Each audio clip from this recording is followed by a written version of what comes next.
नमस्कार साथियों, आपका स्वागत है आपके अपने YouTube चैनल कॉम्पिटिटिव जोन में। जीके जीएस का यह वीडियो स्पेशल जीडी एग्ज़ाम के लिए है। अभी एग्ज़ाम में जो प्रश्न पूछा जा रहा है जीके जीएस का, उसी आधार पे हम प्रश्नों को लेकर के आए हैं।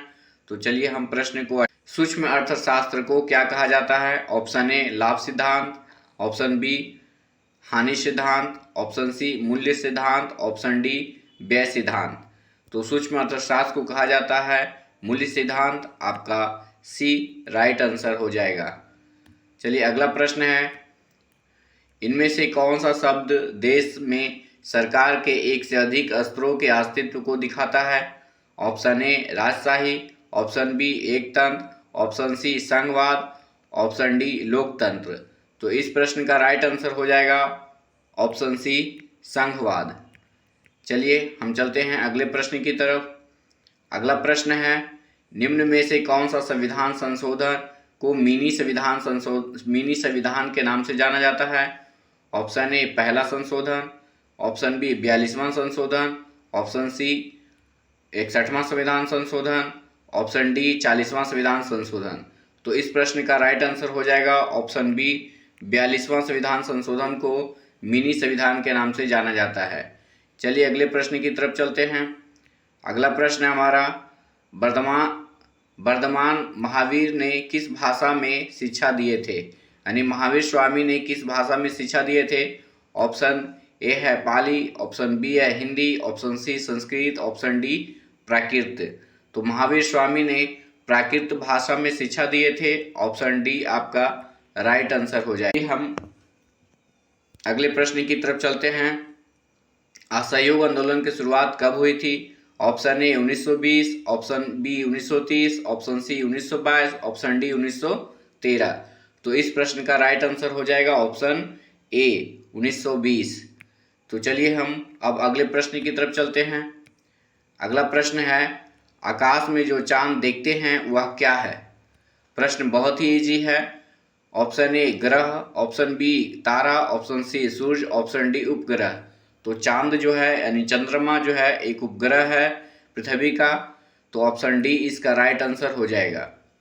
चलिए अगले प्रश्न की तरफ बढ़ते हैं। नील नदी किस महाद्वीप से होकर बहती है? देखिए option A Asia, option B Africa, option C Europe, option D Australia. तो नील नदी जो है अफ्रीका महाद्वीप से होकर बहती है। ऑप्शन बी आपका राइट आंसर हो जाएगा। चलिए अगले प्रश्न की तरफ बढ़ते हैं। अगला प्रश्न है, निम्न में से कौन ऊर्जा का सबसे ज़्यादा यानी अधिक स्रोत है? Option A protein, option B starch, option C vitamin, option D वसा। तो इस प्रश्न का राइट आंसर हो जाएगा ऑप्शन डी वसा। वसा जो है ऊर्जा का सबसे ज़्यादा स्रोत है। चलिए अगले प्रश्न की तरफ बढ़ते हैं। पौधों की मुख्य जड़ को क्या कहा जाता है? ऑप्शन ए रेशेदार जड़, ऑप्शन बी मूसला जड़, ऑप्शन सी पार्श्व जड़, ऑप्शन डी इनमें से कोई नहीं। तो इस प्रश्न का राइट आंसर हो जाएगा ऑप्शन बी मूसला जड़। देखिए अगला प्रश्न है, रक्त को हृदय से शरीर के सभी हिस्सों में किसके द्वारा ले जाया जाता है? ऑप्शन ए सीरा, ऑप्शन बी धमनी, ऑप्शन सी नसें, ऑप्शन डी कोशिका। तो इस प्रश्न का राइट आंसर हो जाएगा ऑप्शन बी धमनी। ध्यान दीजिएगा ऑप्शन बी आपका राइट आंसर है। धमनी के द्वारा जो है ये काम होता है। चलिए हम अगले प्रश्न की तरफ बढ़ते हैं। कमरे के ताप पर तरल अवस्था में रहने वाला धातु? Option A bromine, option B पारा, ऑप्शन सी चांदी, ऑप्शन डी जस्ता। तो कमरे के ताप पर तरल अवस्था में रहने वाला धातु जो है पारा है। ऑप्शन बी आपका राइट आंसर हो जाएगा। चलिए अगला प्रश्न को देखते हैं। अगला प्रश्न है, ऊष्मा ऊर्जा हमेशा स्थानांतरित होती है यानी कि बदलती है। तो ऑप्शन ए है गर्म से गर्म में, बी है ठंडा से गर्म में, सी है गर्म से ठंडा में, डी है इनमें से कोई नहीं। ऊष्मा ऊर्जा जो हमेशा स्थानांतरित होती है गर्म से ठंडा में। ऑप्शन सी आपका राइट आंसर हो जाएगा। हमेशा गर्म से ठंडा की ओर स्थानांतरित होती है। चलिए अगले प्रश्न की तरफ बढ़ते हैं। अगला प्रश्न है, GUI का विस्तृत रूप क्या है? ऑप्शन ए है graphical universal interface, option B graphical user interface, option C graphical user integration, option D graphical universal integration. इस प्रश्न का राइट आंसर हो जाएगा ऑप्शन बी हो जाएगा ग्राफिकल यूजर इंटरफेस। प्रश्न पूछा गया है, ध्यान में रखेंगे। चलिए अगला प्रश्न को देखते हैं। एक प्रोटॉन किसके समान होता है? बहुत ही इंपॉर्टेंट प्रश्न है। ऑप्शन ए है एक अल्फा कण, बी है एक बीटा कण, सी है हीलियम का एक नाभिक, डी है एक हाइड्रोजन परमाणु का नाभिक। तो इस प्रश्न का राइट आंसर हो जाएगा ऑप्शन डी। ध्यान में रखेंगे, इस प्रश्न का राइट आंसर ऑप्शन डी है। अगला प्रश्न है, आमतौर पे अपशिष्ट जल प्रशोधन की प्रक्रिया क्या कहलाती है? ऑप्शन ए मल जल प्रशोधन, बी परिशोधन, सी पानी की सिंचाई, डी अपशिष्ट जल प्रबंधन। तो इस प्रश्न का राइट आंसर हो जाएगा ऑप्शन ए मल जल प्रशोधन। चलिए हम बढ़ते हैं अगले प्रश्न की तरफ। अगला प्रश्न है, प्रधानमंत्री मुद्रा योजना कब शुरू हुई थी? Option A 2014, B 2016, C 2015, D 2018। तो इस प्रश्न का राइट आंसर हो जाएगा 2015 में जो है प्रधानमंत्री मुद्रा योजना शुरू हुई थी। चलिए अगले प्रश्न की तरफ। अगला प्रश्न है, किसने इलेक्ट्रॉन की खोज की? प्रश्न इजी है लेकिन एग्जाम में पूछा जाता है।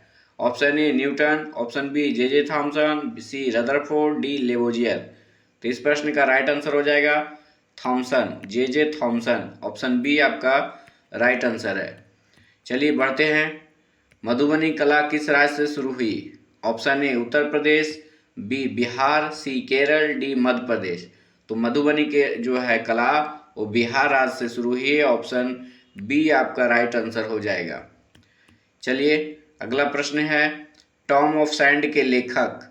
देखिए बहुत ही इंपॉर्टेंट किताब है ये, अभी वर्तमान में इसे अवार्ड भी मिला है। Option A Geetanjali Shree, B Annie Zaidi, C Narendra Modi, D Rekha Sharma. तो इस प्रश्न का राइट आंसर हो जाएगा option A Geetanjali Shree. Tomb of sand के लेखक जो हैं गीतांजलि श्री हैं। इस प्रश्न का राइट आंसर ऑप्शन ए। चलिए अगला प्रश्न देखते हैं। भारत का कौन पड़ोसी देश लक्षद्वीप समूह के दक्षिण में है? Option A Bangladesh, B Myanmar, C Indonesia, D Maldives.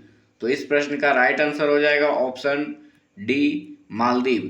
यानी भारत का पड़ोसी देश जो लक्षद्वीप समूह के दक्षिण में है वह है मालदीव, ध्यान में रखेंगे। चलिए अगले प्रश्न की तरफ यह है, सोडा वाटर बनाने के लिए किस गैस का प्रयोग होता है? Option A methane, option B CO2, option C CO, option D CH4। तो देखिए इस प्रश्न का राइट आंसर हो जाएगा ऑप्शन बी CO2, ध्यान में रखेंगे। और ये CH4 है जो कि ये मीथेन है, ध्यान में रखिएगा। तो इस प्रश्न का राइट आंसर हो जाएगा ऑप्शन बी यानी कि कार्बन डाइऑक्साइड। चलिए बढ़ते हैं अगले प्रश्न की तरफ। बंगाल का शोक किस नदी को कहा जाता है? ऑप्शन ए हुगली नदी, ऑप्शन बी गंगा नदी, ऑप्शन सी दामोदर नदी, ऑप्शन डी इनमें से कोई नहीं। तो बंगाल का शोक जो है दामोदर नदी को कहा जाता है। प्रश्न बहुत ही इंपॉर्टेंट है। चलिए अगले प्रश्न की तरफ बढ़ते हैं। शेषनाग झील कहाँ है? Option A Kerala, option B Rajasthan, option C Jammu Kashmir, option D Uttarakhand.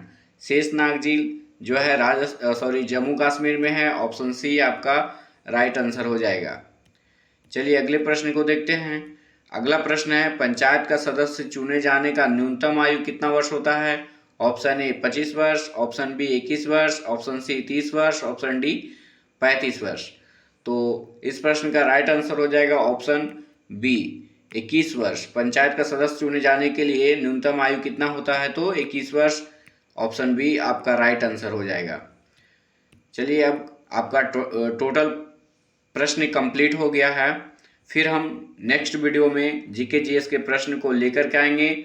बहुत ही महत्वपूर्ण प्रश्न है, एग्जाम अभी चल रहा है, जिनका भी बाकी है तो मेरे टेस्ट सीरीज को पूरा एक बार जरूर देखें।